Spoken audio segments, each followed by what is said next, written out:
আজকে আমাকে বিষয় দেওয়া হয়েছে সূরা মুমিন থেকে ২৬ থেকে ২৯ নং আয়াতে কারিমা পর্যন্ত একটু যেন তাফসীর করি। এই ২৬ থেকে ২৯ এক একটা আয়াতের তাফসীর যদি আপনি শুনেন সব কেমন। আল্লাহর হাবিবের সাথ করেন, ইয়া আবা যার লা আনতা বুদুয়া ওয়া তাআল্লামা আয়াতাম মিন কিতাবিল্লাহ খায়রুল লাকা মিন আন তুসাল্লিয়া মিয়াত রাকাত। ১০০ রাকাত নামাজ পড়লে যেমন সওয়াব হবে, এক এক আয়াতে এর চাইতে বেশি সওয়াব বান্দার আমলনামায় মালিক দিয়ে দিবে। খুশি না বেজার? এক একটা আয়াতে যদি ১০০ রাকাতের চাইতে বেশি সওয়াব হয়, এইরকম মুবারক মাহফিলে আমরা দাঁড়ায় থেকে এদিক সেদিককে হাঁটবো না শুনবো? সবাই বলেন, দাঁড়ায় থেকে হাঁটবো না শুনবো? আল্লাহ রাব্বুল আলামিনের হাবিব ইরশাদ করেন, ওয়া ইন্নাল মালাইকাতা লাতাদাউ আজনিহাতাহা রিদাল লিতালিবিল ইলম। আল্লাহর গোলামদের জন্য ফেরেশতারা ডানা বিছায় দিবে। হাত্তাল হিতানু ফি জাওফিল মা, সমুদ্রের ভিতরে, নদীর ভিতরে, পানির ভিতরে মাছগুলা দোয়া করবে। হাত্তান নামলাতু ফি দুগরিহা, গর্তের পিপিলিকা দোয়া করবে। এই দোয়াগুলোর কারণে গোলামদের গুনাহগুলা উঠার আগে যিনি মাফ করে দিবেন তিনি কে? বড় আশা নিয়ে আজকে আমরা বসছি। এমন একজনও নাই যে গুনাহ করিনি। সবাই আমরা বড় বড় গুনাহ করে ফেলছি। ইন্নাল্লাহা ইয়াবসুতু ইয়াদাহু বিল-লাইল লিয়াতুবা মুসিউন নাহার।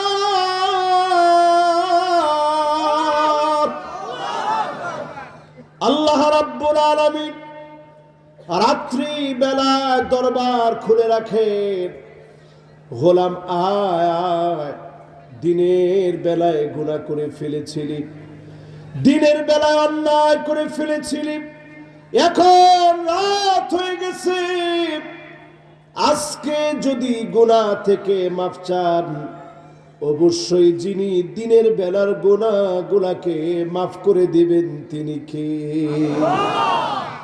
আবার যদি দিনের বেলা আপনি ক্ষমা চান, ওয়া ইন্নাল্লাহা ইয়াবসুতু ইয়াদাহু বিন-নাহার লিয়াতুবা মুসিউল লাইল। আবার যদি দিনের বেলায় ক্ষমা চান, রাত্রি বেলায় যত গুনাহ করেছেন, দিনের বেলায় যিনি মাফ করে দিবেন তিনি কে?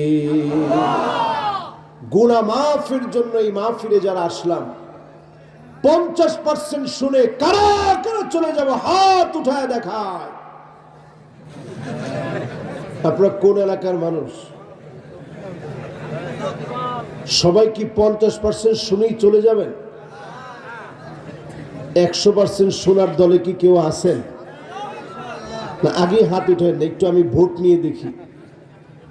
60-70 বুঝি না, এই মাহফিলে যারা বসলেন 80% পর্যন্ত শুনে কারা কারা যাবেন হাত উঠায় দেখা। এই জন্যই কপালের মায়ের এখনো শেষ হয়নি। মায়ের আর কয়দিন খাইবেন কোন? 50-এও চলে যাবেন, 60-70-এও যাবেন, 80-তেও যাবেন। 100% কারা কারা শুনবেন একটু হাতগুলো উঠাতে দেখি। মাশাআল্লাহ, তাকবীর একজন দিছে, বুঝা গেছে ট্রেনিংটা এখনো পাকা হয়নি। তাকবীর দিবেন এমন বজ্র কণ্ঠে, যারা দাঁড়িয়ে আছে এখন সবাই যেন দৌড়ায় এসে বসে পড়ে। দেন তো দেখি একজনে।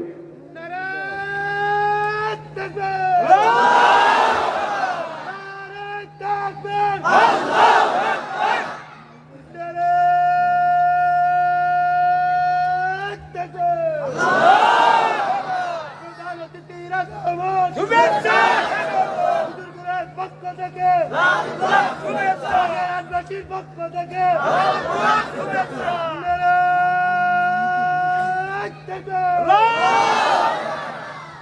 যিনি তাকবীর দিচ্ছেন ধন্যবাদ অনেক, কিন্তু উনারও পুরাপুরি ট্রেনিংটা কামিয়াব হয়নি। এইখানের তাকবীর তো এমন হবে যেই তাকবীরে পুরা মাঠ প্রকম্পিত হয়ে যাবে। দেন তো দেখি, একজন দেখি, একটা লোক নাই।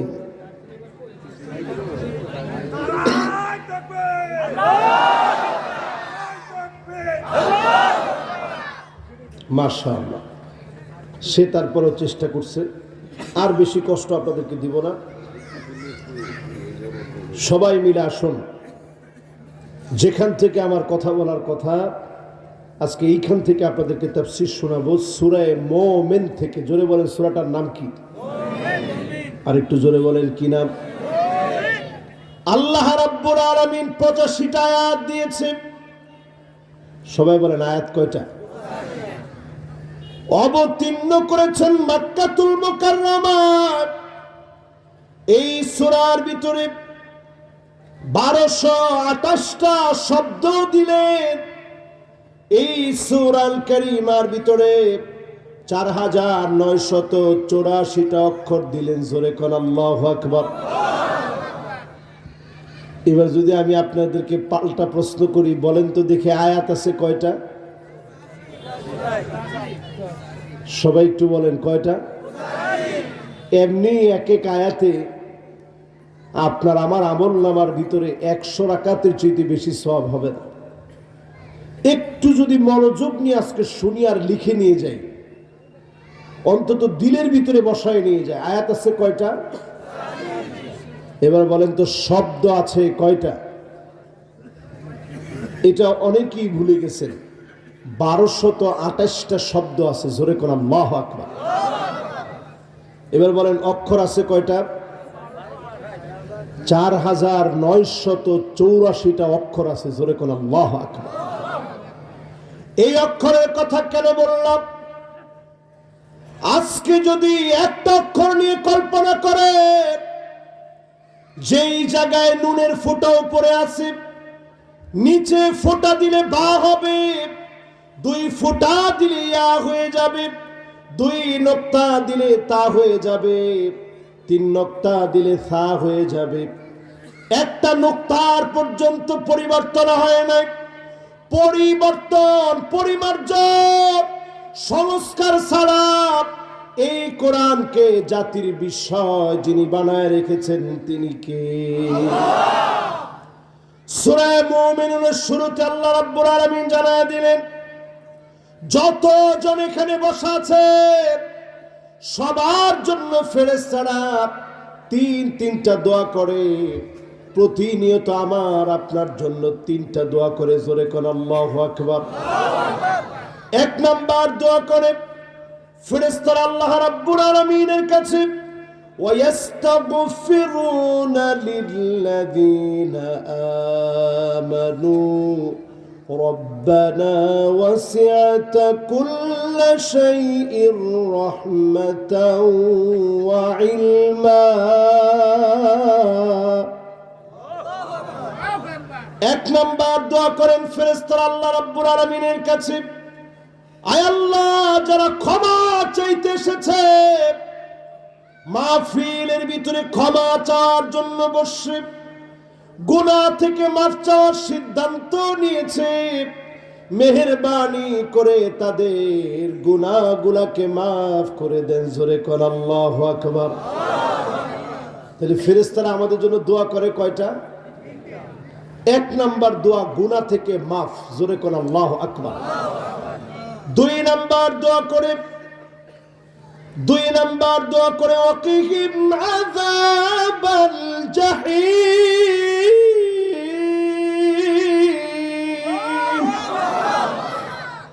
আয় আল্লাহ, জাহান্নামের আযাব থেকে আপনি মুক্তি দিয়ে দেন, আপনার গোলামদেরকে আপনি বাঁচিয়ে দেন, জাহান্নামের আগুন থেকে হেফাজত করেন।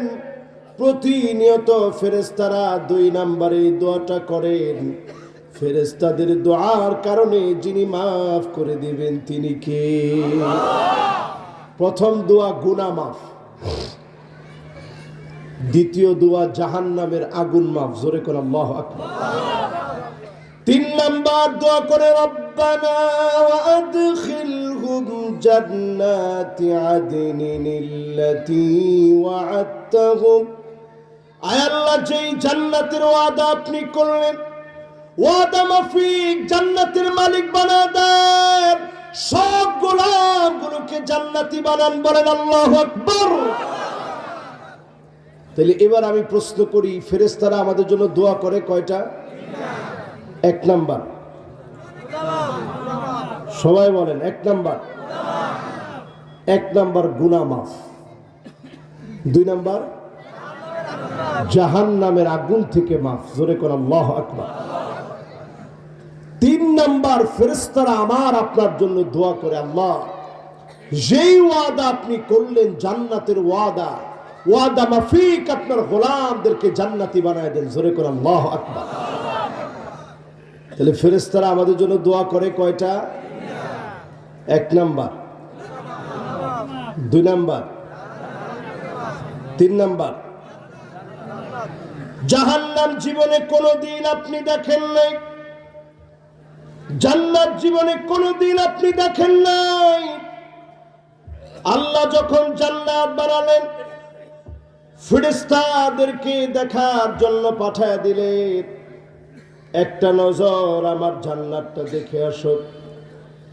ফেরেশতারা জান্নাত দেখা মাত্র নিয়ামতের ভিতরে ভুলে গেলেন। এত নিয়ামত জান্নাতের ভিতরে ফেরেশতারা ভুলে গেলেন। এবার মালিক জাহান্নাম বানালেন, ফেরেশতাদেরকে বললেন ঘুরে আসো, জাহান্নামটা দেখে আসো। জাহান্নামে যাওয়া মাত্র এর ভয়াবহতা দেখে ফেরেশতারা চিৎকার করে কাঁদলেন, আয় আল্লাহ, এত ভয়াবহ জাহান্নাম কাদের জন্য বানালেন? আল্লাহ পাক জান্নাতের উপরে একটা আবরণ পেঁচায় দিলেন, আবার জাহান্নামের উপরে একটা আবরণ পেঁচায় দিলেন। এবার মালিক ঘুরতে পাঠালেন, যাও ফেরেশতারা দেখে আসো জান্নাত কাদের জন্য বানিয়েছি। ফেরেশতারা গিয়ে অবাক হয়ে গেলেন। জান্নাত আল্লাহ বানিয়েছে কষ্ট, ক্লেশ, যন্ত্রণা, পরীক্ষা দেওয়ার মধ্য দিয়ে জান্নাত পেতে হবে। জোরে বলেন আল্লাহু আকবার। আর জাহান্নামকে আল্লাহ বানালেন শাহাওয়াত দিয়ে, মন যা চাবে, মনে চাওয়া যারা পূর্ণ করবে, এই মানুষগুলার জন্য জাহান্নাম আল্লাহ তৈরি করলেন। দুনিয়ার জীবনের শ্রেষ্ঠ যেই লোকটা, টাকা ছিল, সম্পদ ছিল, ফেমাস ছিল, ঈমান আনে নাই, এমন ব্যক্তিকে সেদিন আল্লাহ বলবে, এই বেঈমানকে এক নজর জাহান্নাম দেখানো। ফেরেশতারা জাহান্নামের দিকে নিয়ে যাবে, অন্যদিকে সেদিন আল্লাহ দুনিয়ার জীবনের সবচেয়ে মার খাওয়া, হাত ছিল না, পা ছিল না, চোখ ছিল না, গুলি করে বুক ঝাঁঝরা করে ফেলেছে, এই রকম গোলামকে সেদিন আল্লাহ ডেকে আনবেন, আমার এই গোলামকে এক নজর জান্নাতটা দেখে আনো। একদিকে জাহান্নাম দেখানোর জন্য মালিক সেদিন ডাকবেন, অন্যদিকে জান্নাত দেখানোর জন্য ডাকবেন। জাহান্নামীকে জাহান্নামের ভিতরে ফেলে দিতে বলবে না, আল্লাহ বলবেন ইগমিসুহু গামসাতাম মিনান নার।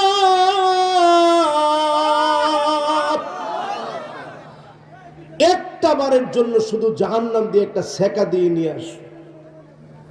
লোকটাকে যখন সেকা দিতে নিয়ে যাবে, লোকটার চেহারা কত বড় হবে হাদিসের ভিতরে আসছে, দাঁতগুলা হবে আসনানুহু কাজাবালে উহুদ, বিরাট উহুদ পাহাড় সমান এক একটা দাঁত হবে।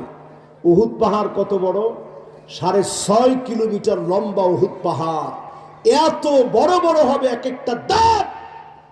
এই রকম ব্যক্তিকে যখন জাহান্নামের কাছে নিয়ে যাবে শুধু সেকা দেওয়ার জন্য, একবার সেকা দিয়ে যখন নিয়ে আসবে, অন্যদিকে সবচেয়ে মাজলুম আল্লাহর গোলামকে যখন আল্লাহ রাব্বুল আলামিন আল্লাহর গোলামকে যখন জান্নাতটা দেখানোর জন্য নিয়ে যাবে, দুইজনকে দুই দিকে নিয়ে যাওয়া হয়েছে।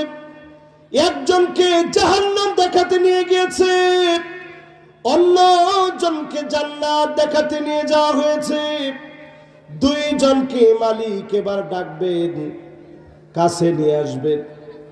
আল্লাহ পাক সেদিন ডাক দিয়ে বলবে, গোলাম জাহান্নাম তো দেখলি, দুনিয়ার জীবনে অনেক সুখ করেছিলি, ঈমান আনসনি, ঈমান আনয়ন করনি। আজকে দুনিয়ার জীবনের কোন একটা সুখের কথা আমাকে বলো তো দেখি। লোকটা সেদিন চিৎকার মারবে, মা সাবানি কত নাই।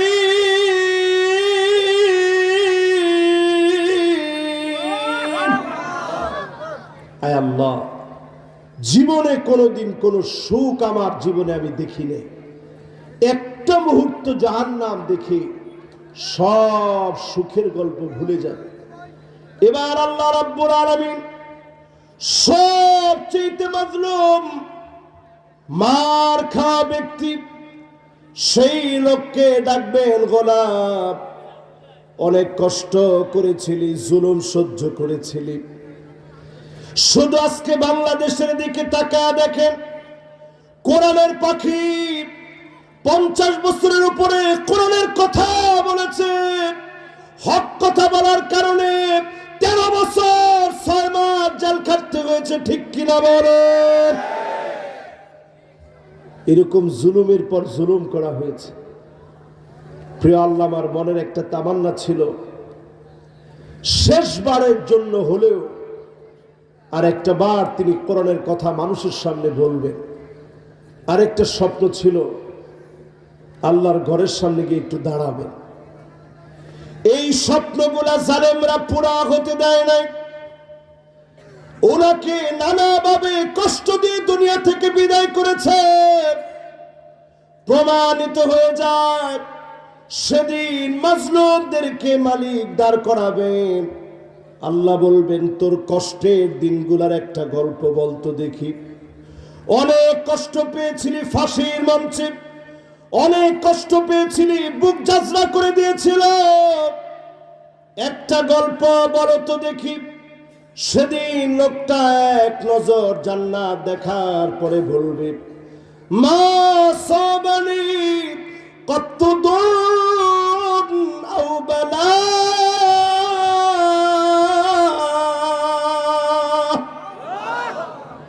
আল্লাহ তাআলা, জীবনে কোনোদিন কোনো বালা মুসিবত আমার জীবনে আমি দেখি নেই। জোরে করে আল্লাহু আকবার। কোনোদিন কোনো বালা মুসিবত আমার জীবন স্পর্শ করে নেই। যতজন এখন আমার সামনে বসা আছেন, একটু আওয়াজ করে বলেন তো দেখি, ইমানের এই পরীক্ষা যুগ যুগ ধরে চলেছে, মুমিনদেরকে যিনি বিজয়ী বানায় দিয়েছেন তিনি কে? আল্লাহ। আজকে ঠিক সেই জায়গা থেকে পড়ছি, আল্লাহ রাব্বুল আলামিনের নবী মুসা আলাইহিস সালাতু ওয়াস সালাম, যিনি ছিলেন কালিমুল্লাহ, সরাসরি আল্লাহর সঙ্গে কথা বলেছেন, সরাসরি আল্লাহর সঙ্গে কথা বলতেন। সেই নবী মুসা আলাইহিস সালাতু ওয়াস সালামকে মারার জন্য ফিরআউন বলে, وقال فرعون ذروني أقتل موسى। ফিরআউন বলে, আমাকে ছেড়ে দাও, আমি নবী মুসাকে মেরে ফেলি।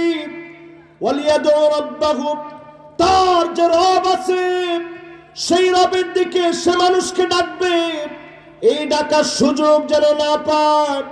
ফিরআউন মারতে চেয়েছে, আল্লাহ রাব্বুল আলামিন নবী মুসা আলাইহিস সালামকে বিজয়ী বানায় দিয়েছেন। জোরে বলেন আল্লাহু আকবার।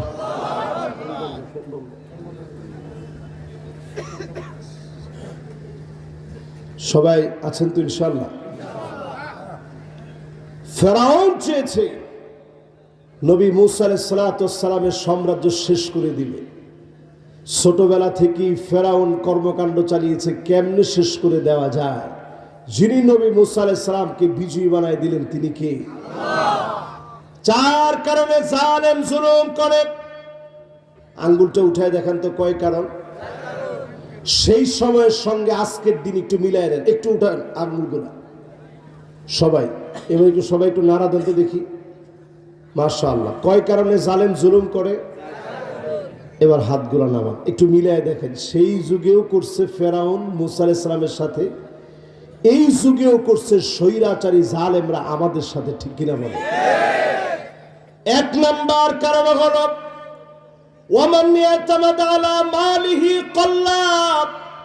জালেমরা মনে করে অনেক টাকা হয়েছে, এই জন্য দুর্বলদের উপরে জুলুম করব। টাকার কারণে যত জালেম জুলুম করবে, ওই জালেমদেরকে মাটির সঙ্গে যিনি মিশায় দিবেন তিনি কে? ফেরাউনের আরেক চেলা চামুন্ডা ছিল কারুন। টাকার কোনো অভাব নেই। ইন্না কারুন কানা মিন কওমি মূসা। আমার নিজের চোখে আমি দেখেছি 55,000 একর জমি, পুরা জমিন জুড়ে কারণের সাম্রাজ্য ছিল। এত পরিমাণ চাবি ছিল, লাতানু বিল উসবাতি উলিল কুওয়া। শক্তিশালী যুবক কারণের চাবিগুলা যদি গ্রহণ করত, একদল যুবকের পক্ষে কঠিন হয়ে যেত। এত পরিমাণ সম্পদ কারুনকে আল্লাহ দিয়েছিল। আল্লাহ পাক ঢিল দিলেন। কারুনকে যখন ধরলেন, সমূলে যিনি মূলোৎপাটন করে দিলেন তিনি কে? এখনো তার জমি শুধু নিচের দিকে যাচ্ছে। এই বছরও আমি ডকুমেন্টারি তৈরি করার জন্য মিশর গিয়েছি। আমি অবাক হয়ে তাকাইছিলাম একটা বিল্ডিং এর দিকে, পুরা সাম্রাজ্য সব মাটির নিচে চলে গেছে। একটা জায়গা আজ অবধি মাথা উঁচা করে দাঁড়ায় আছে। আল্লাহ বুঝাই দিলেন, যেই জায়গাতে কারুন প্রথম অবস্থায় মালিকের ইবাদত করেছে, ওই জায়গাকে যিনি ধ্বংস হতে দেন নাই তিনি কে? এজন্য এটাকে আরবিতে বলা হয় মা'বাদ কারুন, কারুনের ইবাদতখানা। কোরআনের শব্দ চয়ন থেকেও বোঝা যায়, এবং ইবনে আব্বাস রাদিয়াল্লাহু তাআলা আনহু তিনি তাফসীর করতে গিয়ে লিখেছেন, সেই যুগে বলে গেছেন, পরবর্তীতে লিখিত হয়েছে। কারুন ছিল মূসা আলাইহিস সালাতু ওয়াস সালামের চাচাতো ভাই, কিন্তু আপন হওয়ার পরেও নবীর ডাক মানতে পারে নাই। টাকার কারণে বিরোধিতা করেছে। ওই জালেমকে যিনি নাস্তানাবুদ করে দিয়েছেন তিনি কি? আমাদের দেশে যারা জালেম ছিল, একটু জালেম শাহীদেরকে মিলায় দেখেন। এদের এক একজনের ড্রাইভারের বাড়ি বিশাল চারতলা হয়ে গেছে। এক একজনের পিয়ন, স্বৈরাচারীরা নিজেরাই বলছে আমার পিয়ন 400 কোটি টাকার মালিক। আরো আসতে বলেন। এইরকম যখন আপনারা শুনলেন, পরিষ্কার ভাবে বুঝে নেন, জালেমদের এক নাম্বার অধপতনের কারণ তাদের টাকা আর টাকা, ঠিক কিনা বলেন? এরপরে তাকায় দেখবেন 2 নাম্বার পতন হয়েছে জালেমদের। ফেরাউন থেকে নিয়ে আজকের দিন পর্যন্ত ওমান ইয়াতামাদ আলান নাসি মাল্লাহ, চারদিকে জালেমরা মনে করে আমার বাহিনীর কোনো অভাব নাই। ছাত্র বাহিনী আছে, বিশাল কর্মী বাহিনী আছে, পুলিশ বাহিনী আছে, র্যাব আছে, আর্মি আছে, সব দিয়ে আমি বাঁচবো। জালেমদের যখন পতনের সময় আসে, সব দরজা যিনি বন্ধ বানায় দেন তিনি কে? কথা কি মিলে? আরে কথা কয় মিলে? 4 তারিখে তারা নিজেরাও জানতো না যে তার দলের পক্ষে একটা কর্মী বাহিনীও আসবে না এবং সেনাবাহিনীও তাদের পক্ষে কাজ করবে না। এটা 4 তারিখেও তারা জানতো না। 5 তারিখে যখন বিপক্ষে চলে গেছে, 40 মিনিট সময়ও তারা পায় নাই, ঠিক কিনা? আল্লাহ বোঝায় দিলেন লোকজন কোনো কাজে আসে না। ঠিক যেমনি নমরুদকে মারার জন্য এত এত বাহিনী ছিল, তার সিকিউরিটি ছিল, সব সিকিউরিটি ব্যাট করে সামান্য একটা ল্যাংড়া মশা মালিক পাঠায় দিলেন। ল্যাংড়া মশা দিয়ে যিনি নমরুদের মতো জালেমকে শেষ করে দিলেন, তিনি কে? কারণ জালেমদের মনের ভিতরে কোনো ঈমান থাকে না, আল্লাহর প্রতি বিশ্বাস থাকে না, মুমিনদের ভিতরে বিশ্বাস থাকে। এজন্য মুমিনদের কোন অস্ত্র ছাড়াই মুমিনদেরকে যিনি যুগে যুগে বিজয় দেন, তিনি কে? কয় কারণে জালেমের পতন হয়? আর একটু জোরে কোন লিল্লাহে তাকবীর, লিল্লাহে তাকবীর। সবার মনোযোগ আছে তো? আলহামদুলিল্লাহ।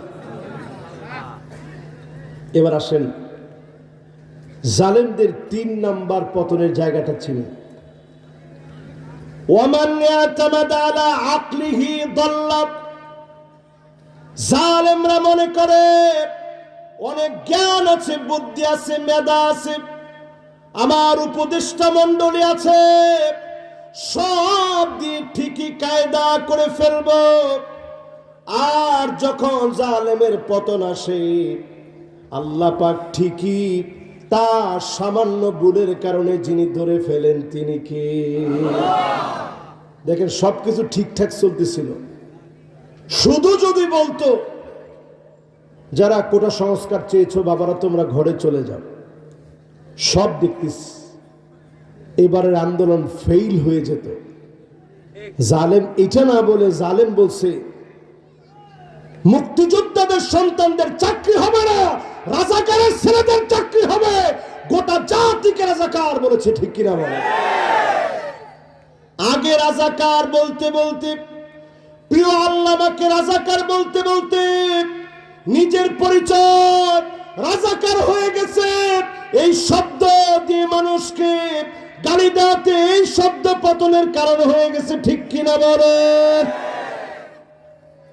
শুধু বাংলা ভাষাভাষী না, আমি তখন উমরায় ছিলাম, আমি নিজের চোখে দেখেছি সৌদি আরবের বিভিন্ন লোক বলতেছে আমি কে তুমি কে, বলতেছে রাজাকার রাজাকার। এক শব্দ বিপ্লবের শব্দতে রূপান্তরিত হয়েছে। কারণ জালেম যখন বুদ্ধি দিয়ে ইসলাম ধ্বংস করতে চায়, তখন আল্লাহ পাক তার মেধাকে নষ্ট করে দেন, ঠিক কিনা বলে? কয়টা গেছে? মাশাআল্লাহ, সবার মনোযোগ আছে। 3টা শেষ, এবার বাকি আছে ওয়ামান ইয়াতামাদা আলা সুলতানিহি যাল্লাত।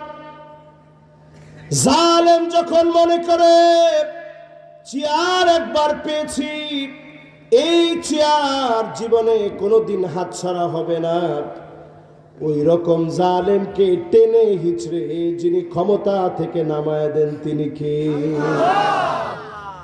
এবার একটু মিলায় দেখেন তো, 16 বছর যারা ক্ষমতায় ছিল, আপনারা অনেক সময় যখন আমি এখানে মাহফিলে আসতাম, এই মংলায় তো আর কম মাহফিল করি নেই, অনেক মাহফিলে আসছে, যখনই আসতাম প্রায় সময় আপনারা গিয়ে বলতেন হুজুর আল্লাহ কি দেখে না? জোরে নাউজুবিল্লাহ বলেন। নাউজুবিল্লাহটা আওয়াজ হয় না, জোরে বলেন নাউজুবিল্লাহ। এবার আমি আপনাদেরকে প্রশ্ন করি, আল্লাহ কি দেখেন না দেখে না? এটাতে একটা লোক চুপ থাকলে কিন্তু এটা ইমানের সমস্যা হয়ে যাবে। বলেন দেখে, বলেন অবশ্যই দেখে। এবার আপনি মিলান জালেমের শাসন মাত্র 16 বছর, এই 16 বছরটা কত কম? কাআলফি সানাতিন মিম্মা তাউদ্দুন।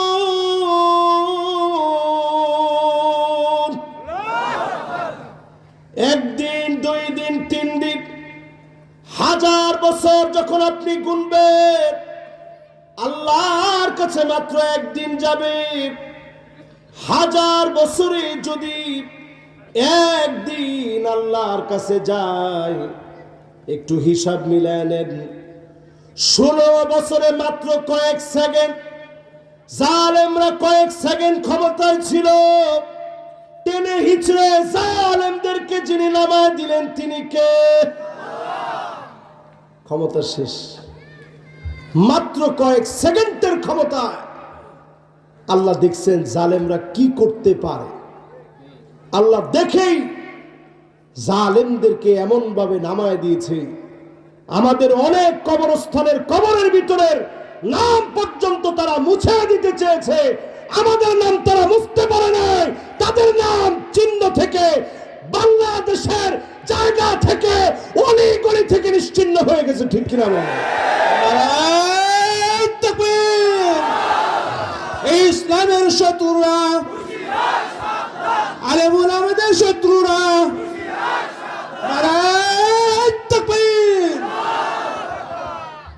এই জন্য যারা যারা আমরা বসছি, আমাদের জায়গা কিন্তু মাত্র একটা, বেশি জায়গার দরকার নেই। কয়টা?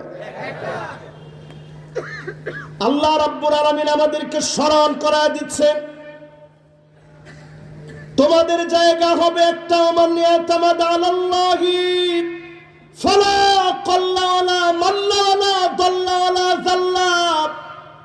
যদি আল্লাহর উপরে ভরসা করতে পারেন, এই বাংলাদেশে বেশি দিন লাগবে না। ক্ষমতার মসনদে যিনি বসায় দিবেন তিনি কে? এই জন্য যারা যারা আমরা বসছি, ক্ষমতা আমাদের আসল উদ্দেশ্য নয়। আমাদের উদ্দেশ্য হচ্ছে 53 বছর অনেক কিছু দেখেছি, জুলুম নির্যাতন সহ্য করেছি, সব দেখা শেষ। সামনে হবে আল কোরআনের বাংলাদেশ। ঠিক কিনা বলে? এই আল কোরআনের বাংলাদেশ গড়ার জন্য দুইজন মুরব্বী চিন্তা করছে, আজকে আর মাহফিল শুনতেছি না, যেহেতু আল কোরআনের বাংলাদেশ হুজুর বলছে, আপনি আমার দিচ্ছেন সূরা মুমিন তাফসীর করতে, এখানে যদি আমি আপনার মুমিন বানানোর একটু চেষ্টা না করি, আল্লাহর কাছে জবাব দেওয়া যাবে? জোরে কোন যাবে? আপনাদের খুব কষ্ট হচ্ছে? এই তো আমি আর হয়তো আপনাদেরকে সর্বোচ্চ আধা ঘন্টা খানিক একটু কষ্ট দিব। শুনতে রাজি আছেন তো ইনশাআল্লাহ? সবচেয়ে বেশি আল্লাহ পাক মুসা আলাইহিস সালামের কথা কোরআনে বললেন, ফেরাউনের কথা উদাহরণ আনলেন, কারণ ফেরাউন বারবার ভয় পেয়েছে। আখাফু আইয়ুবাদদিলা দীনাকুম আও আইয়ুযহিরা ফিল আরদিল ফাসাদ। ফেরাউন নিজে ফাসাদ সৃষ্টি করে নবী মুসা আলাইহিস সালামের উপরে দোষ চাপায় দিত। নবীরা কখনো ফাসাদ সৃষ্টি করে নাই। ইসলাম পন্থীরা ঘরবাড়ি ভাঙে না, পূজা মণ্ডপে আঘাত করে না, সব আঘাত তারাই করেছে। ঠিক কিনা বলে? এইরকম ফাসাদ সৃষ্টি করে দোষ চাপায় দিত নবী মুসা আলাইহিস সালামের উপরে। সর্বশেষ প্ল্যান করেছে নবী মুসা আলাইহিস সালামকে মেরে ফেলবে। কোন জায়গায় মারবে? ঠিক লোহিত সাগরের সামনে। সবাই একটু আমার সাথে বলেন, কোথায়? এইটা আমরা এতদিন শুনছি নীল নদে, এটা একটা ভুল কথা। নীল নদ 10টা দেশের উপর দিয়ে প্রবাহিত হয়ে যাওয়া একটা নদী। 10টা দেশের উপরে সবচেয়ে বেশি নীল নদ ব্যবহৃত হয় এই সেই মিশরে। ওমর রাদিয়াল্লাহু তাআলা আনহু একটা চিঠি লিখে দিয়েছিলেন নীল নদ বরাবরে, নীল নদ তুমি আর কোনো দিনের জন্য তুমি শুকায় যেও না। এই একখান চিঠিতে কাজ হয়ে গেছে। সবচেয়ে বেশি ব্যবহার করে মিশরীরা। জোরে করে আল্লাহু আকবার। যতজন আমার সামনে বসলেন নবী মুসা আলাইহিস সালামকে মারবে, হত্যা করে ফেলবে ফেরাউন। দাওয়া করতে করতে যখন লোহিত সাগরের সামনে নিয়ে আসছে, নবী মুসা আলাইহিস সালামের সঙ্গে দুর্বল লোকেরা আছে, তেমন কোন অস্ত্র শস্ত্র কিছুই নেই। বনি ইসরাইলের লোকেরা সবাই ভয় পেয়ে গেছে। সামনের দিকে সমুদ্র, ডানে ফেরাউনের বাহিনী, বামে ফেরাউনের বাহিনী, পিছনের দিকে ফেরাউনের বাহিনী, আর সামনের দিকে বিশাল লোহিত সাগর। এই অবস্থায় নবী মুসা আলাইহিস সালাতু ওয়াস সালামের সঙ্গী যারা ছিল সবাই বলে ফেলল, ইন্না লামুদরাকুন, আজকে তো আমরা ধরা পড়ে গেলাম, একটু পরেই ফেরাউন মেরে ফেলবে। নবী মুসা আলাইহিস সালাম ভয় পান নাই। নবী মুসা আলাইহিস সালাম বললেন, কাল্লা ইন্না মাইয়া রাব্বি সায়াহদিন, কোশ্চিন কালেও নয়, এখনই আমার মালিক আমাকে পথ দেখাবে। ঠিকই আল্লাহ পথ দেখা দিলেন, লোহিত সাগরের ভিতরে রাস্তা বানায় নবী মুসা আলাইহিস সালামকে যিনি পার করে দিলেন তিনি কে? নবী মুসা আলাইহিস সালাম পার হয়ে চলে গেছে।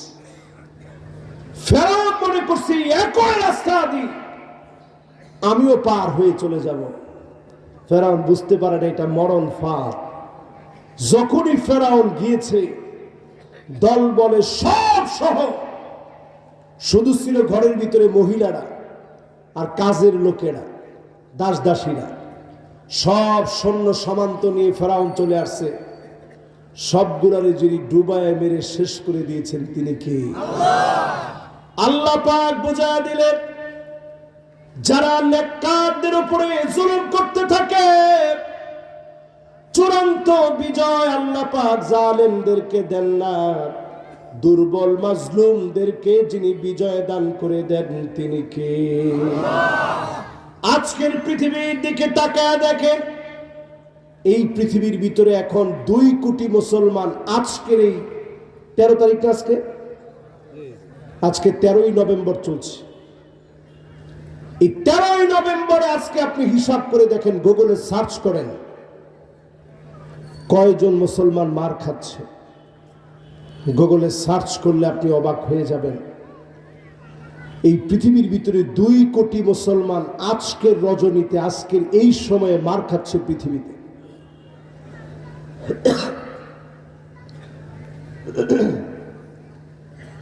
সারা দুনিয়ার ভিতরে 20 কোটি মুসলমান শরণার্থী হয়ে আছে, যাদের ঘর নাই, বাড়ি নাই, মাথার উপরে ছাদ নাই। আমার ফিলিস্তিন 76টা বছর ধরে এত জুলুমের শিকার হচ্ছে। ছোট ছোট ফুটন্ত গোলাপগুলো আল্লাহ আল্লাহ আল্লাহ বলে চিৎকার করতেছে। সুপ্রিয় পানি পান করতে পারতেছে না, পান করার মতো পানি নাই, খাবার খাওয়ার মতো অবস্থা নাই। রাফা প্রান্তে আজকে থেকে 6 মাস আগে আযান বন্ধ হয়ে গেছে। এর মানে এই দাঁড়াচ্ছে আযান দেওয়ার মতো কোনো মুয়াজ্জিন নাই, সব মুয়াজ্জিনদেরকে হত্যা করে ফেলেছে। সারা দুনিয়া যখন জালেমরা জুলুম করতেছে, মাজলুমদেরকে অবশ্যই যিনি অচিরেই বিজয় দিবেন তিনি কে? এবার একটু আপনারা হাত সবাই আমার সঙ্গে সঙ্গে আঙ্গুল উঠায় এরপর একটু গুনবেন, পারবেন না ইনশাল্লাহ? এই বিজয়টা একজন না বলছে না ইনশাল্লাহ বলছে? একটু আঙ্গুলগুলা উঠান। এই যে 5 আর 1 কত হয়? সবাই কোন কত? মাশাআল্লাহ। এই মাহফিলে আমি অত্যন্ত খুশি, যারা দাঁড়ায় আছে সবাই মিলে আঙ্গুলটা উঠেছে মাশাআল্লাহ। এবার হাতটা নামান। হাদিসটা সহিহ বুখারীর হাদিস। আল্লাহ নবী বলেন, ওয়াদুদ সিত্তান বাইনা ইয়াদাইস সাত, কিয়ামতের আগে একেবারে আখিরি জামানাতে এই দুনিয়ার ভিতরে 6টা বড় বড় আলামত তোমরা দেখবে। এটা হচ্ছে ছোট আলামতের একেবারে শেষ সীমানা। 6টা আলামত দেখবে। 1 নম্বরে মাউতি,